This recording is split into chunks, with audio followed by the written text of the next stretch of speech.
Welcome to the Grand Shorts, a part of the Grand Podcast.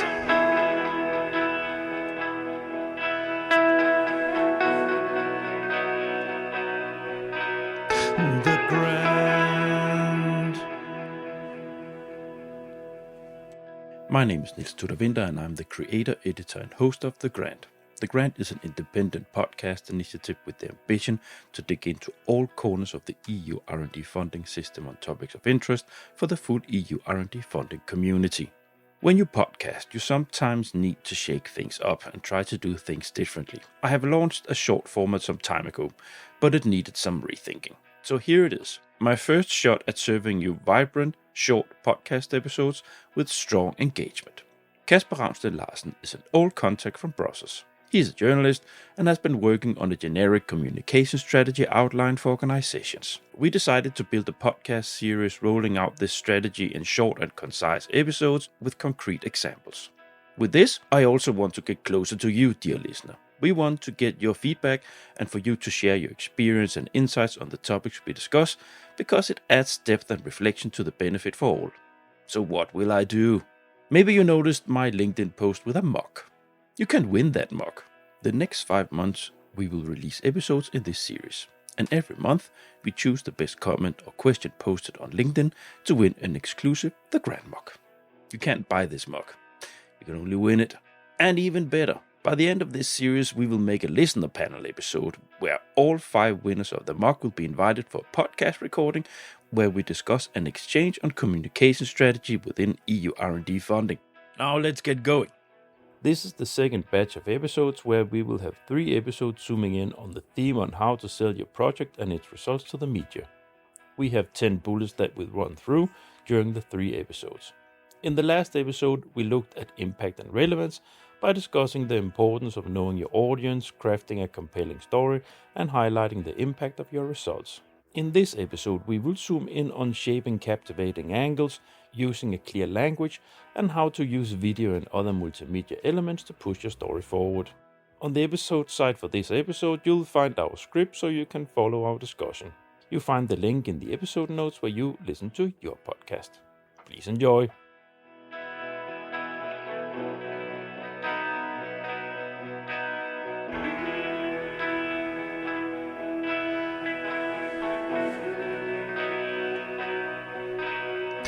The Grand. Welcome to the Grand, the EU funding podcast. Second episode in a batch of 3 episodes, short episodes, in this outline of how to deal with communication and EU R&D funding. And Casper, you're still with me? Yeah, I am. Hi there. We just had a small break here, and we first episode that was impact and relevance. Just listen to that, and we move on to captivating angles, language, and multimedia is the headline for this episode. And yeah.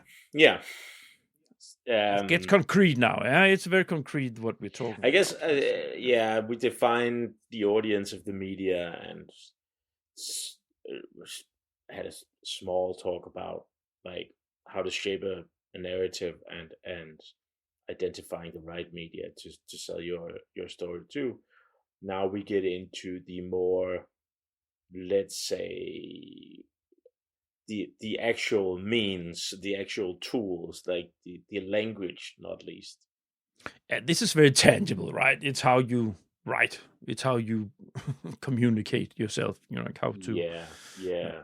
I mean, our first point here, like identifying how your story is unique, or you could say identify a unique angle. Maybe would take. I mean, slightly overlaps with like what we talked about in the previous episode of sure, like shaping the narrative, but this is where you get very like you leave everything out that is irrelevant. And especially if you're a researcher, this is where you start working you apply a complete opposite logic to your written product than you usually do. Yeah. Because angling is first and foremost finding the very specific little part of the story that is relevant and not least unique, and shaping it, because this is the first thing you write. So basically what you could say here is, if you did a research project, or you wrote a scientific article, or you came to some conclusion, and the angle is the conclusion. It's not the introduction, it's not the analysis, it's not the data. It's what you get out of all that at the end. But this is what you put first. Like a little bit later, we will talk about like actually writing a press release.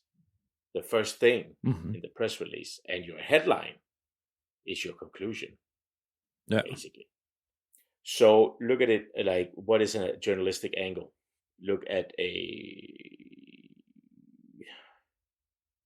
say like a cake. I'm going to try to put it in Okay. Use some imagery here. Yeah. Let's focus on the cake. Let's the cake that is divided into, like a round cake, divided into several triangular pieces. On top of the cake, you might have some sugary toppings, you might have some fruit, you might have strawberries, you might find a very unique piece where you have a little bit of everything, or just one of the things, one of the toppings. The important thing is that you choose the piece that resembles your message the most. So this is your angle. If the cake is the story, this is your angle, and this is the only part. Like if your whole research project is the cake, or we could say that, the only thing that's interesting is the part that has the conclusion, the piece of the cake that has the conclusion. So as a triangle has an angle, that's why I came up with this imagery. You get it out there. So wink, wink. But this is like this is the part of the cake you want. This is your angle of the cake. And I'm sure that geometry professors out there are like probably crucifying themselves right now. But anyway, this is about finding your unique way of looking at this. Like and unique is a key word here, because if you're selling, and that's what we're talking about all together, you're trying to sell your story. Uniqueness is key, because there might be 500 other researchers out there, or 500 other companies out there with almost a similar product, or a similar conclusion, or a similar something else. Why is your product or your conclusion unique compared to all the others? That's your headline. Yeah, and when you sit with the funding area projects, it's of course, naturally we touched upon it in the previous episode about how you what do you pick out from the project to how do you communicate about it. So you find, so here the angle, what is the important viewing angle on. You can have a 360 degrees view on the project, but where should you stand and look to find, okay, that's something that is extremely interesting for my audience that I have identified in the previous episode. Yeah, so that's where I need to zoom in, laser sharp, and create a story and narrative around. Yeah, and be your own critic, because you really need to sort away all that other stuff that you really like. Yeah, but it doesn't sell your story. It doesn't sell your product.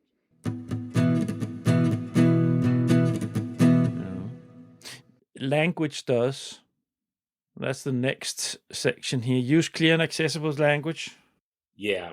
So if you speak in technical terms, if you speak in complex terms, if in abstract terms, your journalists that you're trying to sell your story to is gone. because their audience is going. But if you use simple terms, you avoid technical language, and we used the word in the previous episodes. We used the word like relatable. Use a terminology that is that is familiar to the audience. Like, again, back to your grandmother. How do you talk to your grandmother about this? Mm-hmm. Like, you came up with these very, very complex technical conclusions, but how do you explain that to your grandmother? And this, It's just an example, but yeah, it has a significance to it in the sense that it could also be someone else, as we discussed. But if you find sort of a common denominator, and that has a negative ring to it, I know, but that's basically what you do, and don't be afraid of it, because like your grandmother or anybody else in the broader audience of society mm-hmm. will not care about all the technical detours or terms or methods or processes. Mm-hmm. They care about benefits, impacts, in relatable terms. It's very simple. When you work with, it's with many things in this world, but when you work with EU R&D funding, and when you work with research, when you work with complex technical issues, it is a gift if you're able to explain it to someone who knows nothing, has absolutely no background knowledge of that area, and you are able to explain that in very clear, simple terms, translating. It's a translating exercise. You need to translate from EU language lingo. You need to translate from research lingo. You need to translate from terminologies and stuff like that is being thrown out like this in a proposal that you write, or in the conversations you have internally in the consortium. But when you, as the communication person in the communication partner, need to convey this message to the real world, to the surrounding world, you have to put it all, like put it through a translating machine, and use ChatGPT, something like that could actually be probably a nice way of doing it, to translate this into understandable English, but that you should see it as a translation exercise, making Yeah, sure that it says exactly the same thing, but everybody understands it. Not just if you have a PhD in color sensors or whatever. yeah, but not only that, also, like, don't be afraid that like details will get lost in Yeah, translation, yeah, because yeah, they're yeah. not important. I have this example. When I did research for this podcasting thing here. I came. I gotta be honest. This I did not come up with this myself. I found this. So there's just like a term like this technique utilizes fMR spectroscopy. Mm-hmm. I'll give you €1,000 if your grandmother understands that. Yes, she doesn't. If you say we use a specialized imaging technique to see how molecules behave, Yeah, we're already way closer. yeah, It's still molecules, stuff like that yeah. is still very Yeah, technical, yeah, but this might work in a, let's say, a niche media yeah, for this kind of yeah, you get the picture. yeah, What I've noticed is that, like, in a more corporate terms, you have these kind of these like weird, like you have a like an internal terminology as well. I've noticed it's something like you like optimizing a logistical framework. mm-hmm. What is that? Like, to everybody else Mm-hmm. outside that company, Yeah, what yeah, is yeah, that? Well, that is, for instance, making the shipping process faster. And yeah, who benefits? You as a customer benefit. yeah, We made the shipping faster for you. yeah. That's it. And That's all it and means. that is translating. That's translation. That's what it is. But so yeah, sure. It's you should if I think in the position that I have been having, not as a communication person, but someone who needed to facilitate, to sell the unsellable. I go to an SME in Jutland and say, you need to do EU R&D funding. No, why? You know, go away. So so I learned to translate the possibilities from the EU. I learned to translate that into a language they understood. So the more companies I talked to, the more I could see it from their point of view, the more I could give it an angle when I talk to them and say, look, that actually makes sense for you, because if you need to be there in 5 years and you don't have all the money yourself, or you need to collaborate with someone else anyways, maybe you should save some of the money.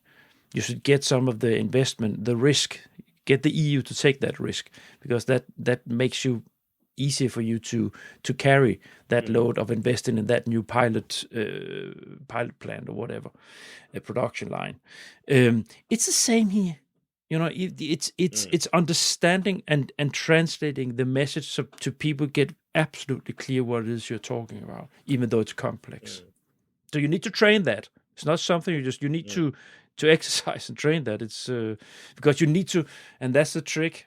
And that's why communication takes a while to be a good communicator, because you actually need to know stuff. Yeah, you need to know, and as you said, you need to understand this. I think we talked about it in the first batch of episodes we recorded last week. You need to understand yourself. You need to understand the thing yourself, even though no matter how complex it is, you need to dig into yourself how complex and understand it. And then so you should basically be able to both speak in tech language and in average people's language, so to say. Yeah, to be able to let the two ones meet, bridge the two, to make to use the language in the right way. No.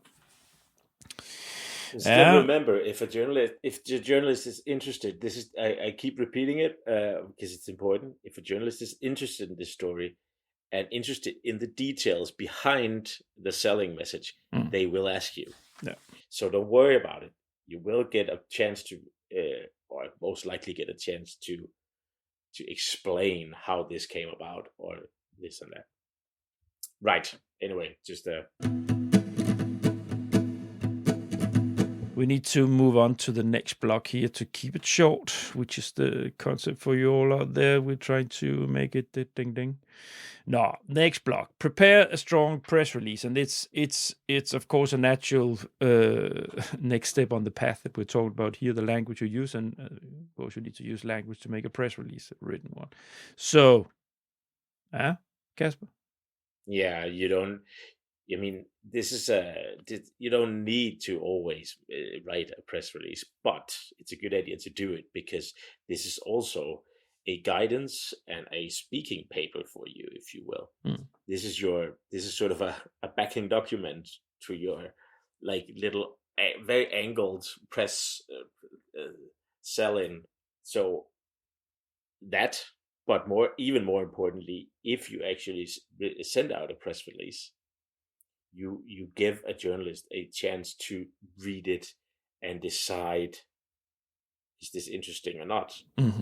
Like, they get a lot of calls, they are on tight deadlines, so like expecting to be able to just call them and say, hey, I did this new like scientific article, there's a small conclusion on these and these results, are you interested? I mean, that might be very hard to actually just, out of the blue, sort of just decide whether yeah or no, or so this gives them something in their inbox that they can actually go back to and read. This is also like very, very good place to practice your language, your like writing a captivating headline, like opening with that conclusion in relatable terms, as we discussed. Yeah. Obviously, as far down, like the further down the text you get, the more details or background knowledge you can sort of like bring in. But in the beginning, the very opening, and this is where you sell it. This is the headline and the opening or the introduction paragraph. Be sharp, be clear, be relatable, be tangible. All these things that we discussed, right? So this is also a very good exercise when you. It's an art to make a good press release. It's yeah. I Yeah. guess you could say that. Yeah. Yeah. It I is take that as a because compliment. not Casper, because journalists receive 10,000 of these. Yeah. Oh, definitely. This If is what you need to think it about. flows in their inboxes, or the editorial flow. They get these all the time from all kinds of things.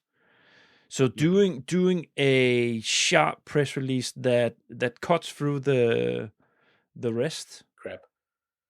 whatever they, Yeah. No, but it is. It you need to, like, this is selling. Yeah. You're a salesman. Like, Yeah. this is when you apply for a job, you're a salesman. Yeah. You're selling yourself. Now you're selling your conclusion or your product or whatever it is. And you need to cut through an email inbox, like you said, Nils, like maybe 15, 20, 30 press releases in a day, in a single day. And you need to be the one that stands out in the morning when they open their inbox and see all the subject lines. Yours has to be the one they're gonna, like, spend their day researching. And this is not naturally. If you go for national media, you better be, is local media, is it local newspapers or specific media for a specific sector? Like agricultural magazine or something like this in your region, in Andalusia in Spain, or in Provence in France, whatever. It might be a little easier to cut through than go to national TV, broadcasting or radio, whatever. It's okay. So here we're talking about adjusting the ambition for your press release. Where's the most likely place to come through with this, right? Because it is what we just said. You will raise your stakes if you go to local media, or that doesn't get so many in, or if it's a specialized media that really has an interest in what you're doing. Agricultural, say that you do agricultural magazine and you're having a project on biomass valorization, where farmers are involved like this too. Yeah, this is something that we say, oh, that's interesting. That's easy. That's easier to cut through the crap than it is to go to France or whatever. Yeah. But this is also what good strategizing can do, like we discussed in the first 3 episodes. Because these things might already be defined for you. Your ambition and your purpose with this might already be defined if you have done research and thought through your like communication strategy. Yeah. And I know you don't need a full, like we discussed, you don't need a full strategy for everything, but like actually thinking about this stuff beforehand also makes it easier when you have to do the, like, single, like, communication products, like a press release is, for instance. Yeah. So there's a lot of like reflection on this that can be done beforehand. Is that it on press release? I mean, I think the next point here, like, is part of it still. It's about multimedia. It's about, like, including images, for instance, or charts, or infographic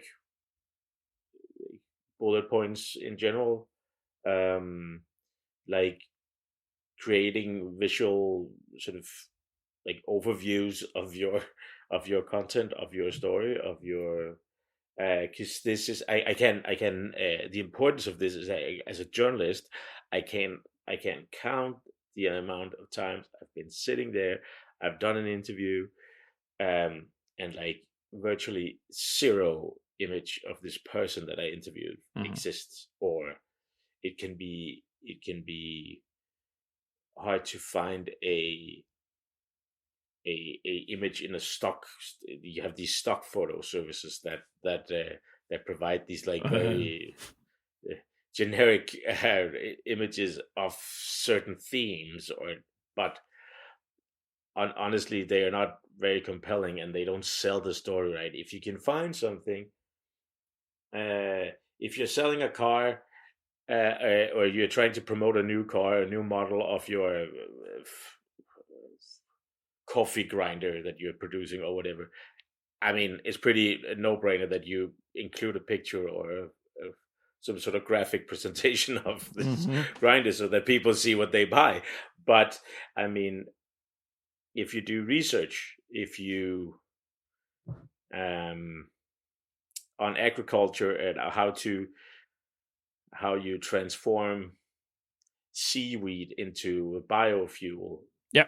How about a picture of the facility or of the process or something that puts the audience where you are? Make it compelling. Visuals are strong. Videos or photos, or it's always to get your message. It makes it easier to understand what you want to say. Basically, this is not only true for social media, where it's very true though, but this is also true for any other.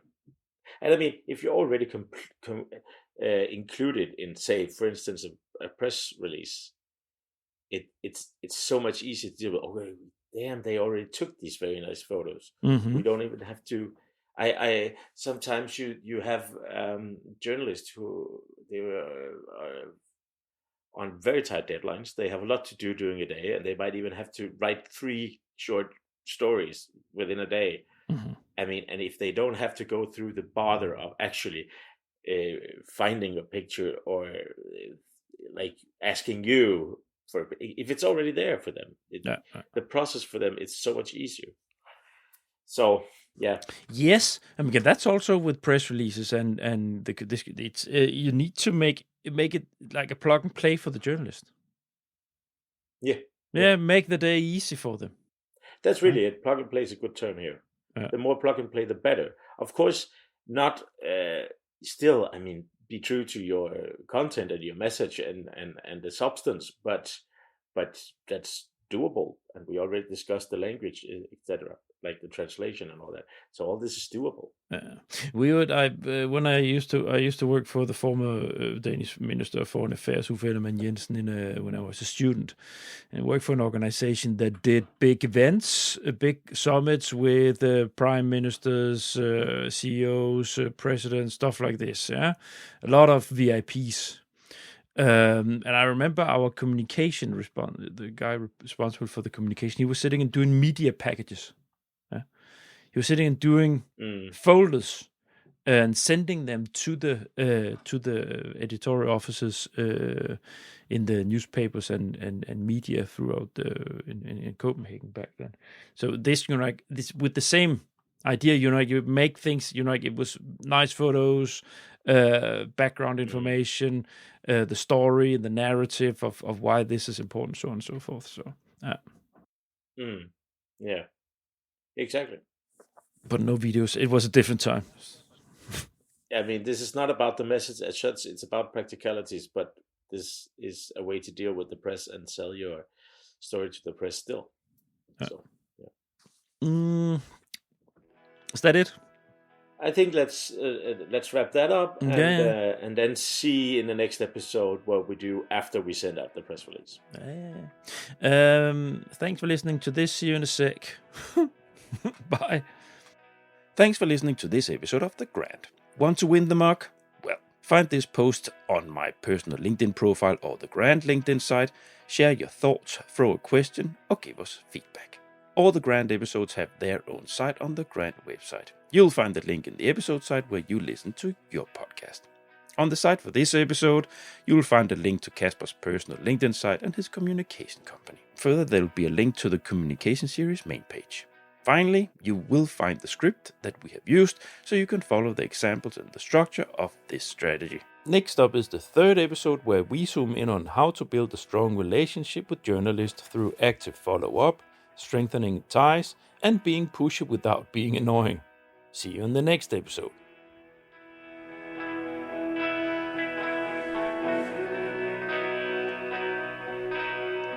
The Grand.